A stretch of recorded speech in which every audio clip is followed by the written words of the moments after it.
ఒక హాస్టల్ ఉంటుంది అధ్యక్ష, బ్లైండ్ స్కూల్. మన వికారాబాద్ సంబంధించిన అమ్మాయి అధ్యక్ష ఆ స్కూల్లో ఒక అమ్మాయిని రేప్ జరిగితే అధ్యక్ష, ఇన్సిడెంట్ జరిగినాక అధ్యక్ష 10-15 రోజులకు పోయారు అధ్యక్ష మనోళ్ళు. కనీసం జరిగిన తర్వాత పోలీస్ కంప్లైంట్ ఇస్తే 7వ తారీఖు నాటి ఇన్సిడెంట్ జరుగుతుంది అధ్యక్ష. వీళ్ళు పోలీస్ ఎఫ్ఐఆర్ రిజిస్టర్ చేసింది ఎప్పుడంటే ఒక 16th రోజు కేసు రిజిస్టర్ చేస్తారు అధ్యక్ష. 7th రోజు ఇన్సిడెంట్ జరిగితే హైదరాబాద్లో మన మలక్పేటలో మెయిన్ రోడ్ మీద ఉండే ఈ హాస్టల్ అధ్యక్ష, బ్లైండ్ స్కూల్ అధ్యక్ష. ఈ అమ్మాయి కూడా మన వికారాబాద్ సంబంధించిన అమ్మాయి అధ్యక్ష. ఎప్పుడు అధ్యక్ష 24th ఆఫీసర్లు పోతారు అధ్యక్ష విజిట్కి, ఏం జరిగిందని తెలుసుకోవడానికి. ఇంత గోప్యంగా ఎందుకు ఉంచాలి అధ్యక్ష? ఎందుకు యాక్షన్ తీసుకోవద్దు అధ్యక్ష? అధికారి మీద యాక్షన్ తీసుకున్నారు అధ్యక్ష. నేనేమంటాను, అధికారి మీద యాక్షన్ తీసుకున్నారు. ఇలాంటి సంఘటనలు జరగకుండా ఇమీడియట్గా అధ్యక్ష, నేనే సంబంధిత మంత్రిని. అక్కడ పిల్లల మధ్య ఏం జరిగిందో మేడంకు పర్సనల్గా వీడియో పంపిస్తాం. కలెక్టర్ను కూడా అక్కడ అధికారిగా నియమించినాం, ఎంక్వైరీ అధికారిగా. టోటల్గా బ్లైండ్ స్కూల్లో ఏం జరిగింది, పిల్లల మధ్య ఎలాంటి యాక్టివిటీస్ ఉన్నాయని అది కూడా మాకు చెప్పుకోవడానికి సిగ్గుసేటే.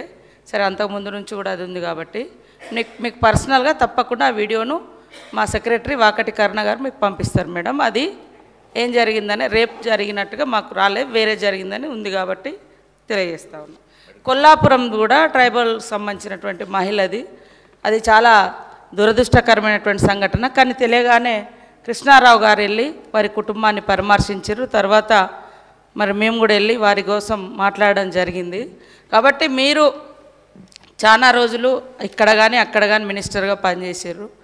అంతకుముందు అంటే ఇట్లాంటి సంఘటనలు జరగకూడదు, బట్ ప్రియాంక గారు కానీ లేకుంటే ఇంకా వరంగల్ ఇన్సిడెంట్స్ కానీ చాలా దిశ ఇట్లాంటివి చాలా జరిగినాయి. అలాంటివి జరగకుండా ఉండాలని మనం అందరం కోరుకోవాలి. దానికి ఎట్లా చేస్తే బాగుంటుంది, ఎలాంటి తర్ఫీ జరగాలి సమాజంలో అనేది మాట్లాడితే, అంతకుముందు ఏం జరగలేదు, ఇప్పుడే మొత్తం 7 నెలల కాలంలోనే ఇవన్నీ జరుగుతున్నాయని చెప్పే ప్రయత్నం మంచిది కాదు మేడం. మీరు కూడా ఆలోచించండి.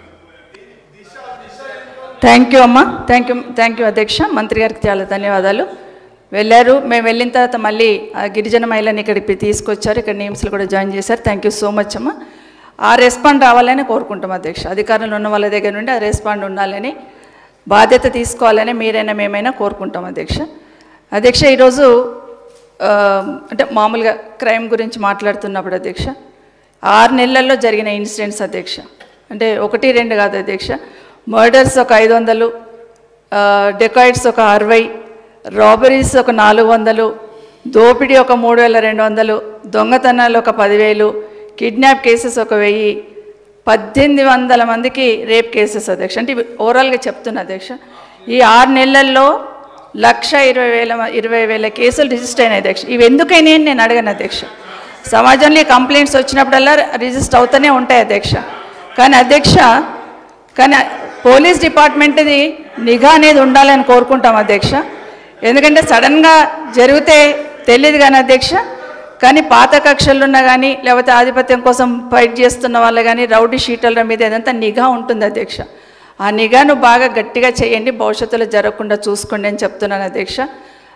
ఎప్పుడు లేని విధంగా దొంగల్ని అడ్డుకోవడానికే పోలీసు వాళ్ళు ప్రత్యేక బృందాలు ఏర్పాటు చేసుకున్నారంటే ఏమనుకోవాలి అధ్యక్ష.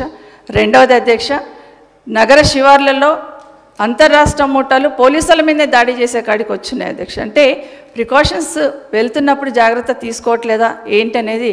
ఎందుకంటే పోలీసు వాళ్ళ మీద ఏ చిన్నగా ఇబ్బంది అయినా అది మన మీద అయినట్టు ఫీల్ అవుతాం అధ్యక్ష. ఎందుకంటే మనం వాళ్ళ సైడ్ చూస్తుంటాం అధ్యక్ష, భద్రత వాళ్ళ దున్ని దొరుకుతుందని. వాళ్ళ మీద దెబ్బ పడితే ఇంకెవరికి చెప్తాం అధ్యక్ష. అందుకని ఎక్కువ అటెన్షన్ ఇస్తూ ఉంటారు అధ్యక్ష. కాబట్టి దయచేసి దాని మీద దృష్టి పెట్టమని కోరుతా ఉన్నాను అధ్యక్ష.